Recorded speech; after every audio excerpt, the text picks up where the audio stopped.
विधानसभेच्या राड्यानंतर आता स्थानिक स्वराज्य संस्थांच्या निवडणुकीत सावनेरमध्ये पुन्हा एकदा राजकीय दंड थोपटले जात आहेत। नागपूर जिल्ह्याच्या राजकारणाचे केंद्र ठरलेल्या सावनेरमध्ये मोठ्या राजकीय घडामोडींना वेग आले आहे। आगामी जिल्हा परिषद पंचायत समिती निवडणुकांना समोर ठेवून राजकीय पक्षांचे नेते यांनी सार्वजनिक ठिकाणी निवडणुकांची घोषणांना सुरुवात केली आहे। शुक्रवार दिनांक 12 सप्टेंबर रोजी कृषी उत्पन्न बाजार समिती सावनेर येथे भव्य कृषी मेळावा व सहकारी संस्थांच्या सामूहिक सर्वसाधारण वार्षिक बैठकीचे आयोजन करण्यात आले होते। यावेळी तालुक्यातील नागरिकांनी मोठ्या संख्येने उपस्थिती दर्शविली। सध्या सावनेर तालुक्यातील सहकारी संस्थांवर सुनील केदार यांचा पगडा आहे। यावेळी उपस्थित शेतकरी व नागरिकांशी संवाद साधताना आगामी काळात सहकार क्षेत्रात होणाऱ्या महत्त्वपूर्ण बदलाव व आगामी स्थानिक निवडणुकींसंदर्भात सूचक वक्तव्य केले। तुम्हाला त्या ठिकाणी मूळ मुद्द्यापासून दूर राहण्याच्या ठिकाणी आम्ही हा देश स्वतंत्रतेसाठी नव्हता पण भजन पूजन करून हा देश जगातली महाशक्ती झाली असते ना, तर सगळ्या लोकांना भजन पूजन केले असते। जगामध्ये समजा तिसरी महाशक्ती झाली असेल तर टेक्नॉलॉजी मध्ये सायन्स मध्ये पुढे जायला त्या ठिकाणी आपण गेलो पाहिजे, रोजगार वाढला पाहिजे, तुमचं त्या ठिकाणी दरडोई उत्पन्न वाढलं पाहिजे। दरडोई उत्पन्न काही बोलणार नाही त्या ठिकाणी, रोज सोन्याचे भाव वाढतात त्याच्यावर बोलणार नाही त्या ठिकाणी। आता इकडे लग्नाचा सरकारी सीझन सुरू होईल, मी सगळ्या लोकांचा विचारतो, अरे काही नाही तर आपण आपल्या मुलीचं लग्न करू, किंवा मंगळसूत्र देऊ करायला आपण त्या ठिकाणी मंगळसूत्रात तिला 1.5-2 तोळे लागणच लागेल।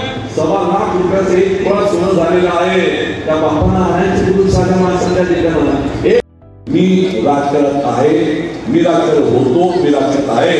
आणि येणाऱ्या ज्या काही स्थानिक स्वराज्य संस्थांच्या निवडणुका राहतील, आजपर्यंत पाहिल्या नसेल तेवढ्या ताकदीने निवडणुका एकदा जिल्हा परिषद लढवायच्या आहे। तर या निवडणुका माझ्या लोकांच्या आहेत। माझी निवडणूक तर आहे गेली पार पडली, पण माझ्या लोकांची निवडणूक परत जिंकायचीच आहे। आणि त्यासाठी जीवाचं दान नक्की केल्याच्या हा स्त्रीला शांत बसताना असा अवलंबून आणि शेतकऱ्याला सांगतो, अरे तुझं कधी उठून उभे व्हा, केव्हा होणार आहे? तर तुमचं रक्त चिजलं होतं की तुमच्या मायबापाला विचारायला लागलं, त्याचे फोटो विचारून की कुठे गेलं शेतकऱ्याचं रक्त आहे गेल्याच्या विचारले गेले शेतकरी। कारण आज सगळ्यात जास्त त्या ठिकाणी पैशाच्या मध्ये नुकसान कोणाचं होत असेल कामा शेतकऱ्याचं होत आहे।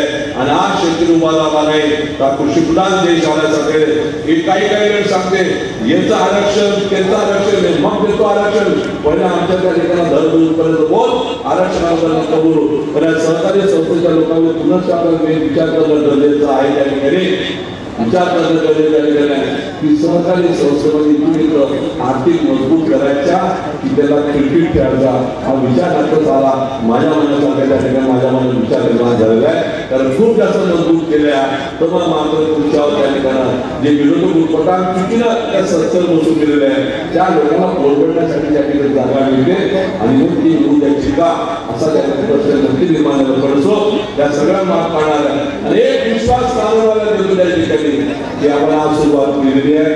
आता इथे आपण सावनेर तालुक्यामध्ये गावामध्ये जाऊ त्या ठिकाणी आणि आपल्या लोकांना ताकदीने काम करू। वेळ बसणे जसं त्यांनी सांगितलं की तहसील ऑफिसमध्ये गेला तुम्हाला चित्र पाहायला मिळालेल्या रवी असं असेल तर मग आपण दर शुक्रवारी तहसील ऑफिसमध्ये बसू, भाऊ तिथे असे आपल्याला लागू त्या ठिकाणी आहे। पण आपल्या लोकांच्या पाठीशी उभं राहणं हे आपला कर्तव्य भाग आहे, ते कर्तव्य पार पाडू। येणाऱ्या सगळ्या स्थानिक स्वराज्याच्या निवडणुका ताकदीने लढू अशा प्रकारे विश्वास देतो आणि आपल्या शब्दाला विराम देतो। जय महाराष्ट्र।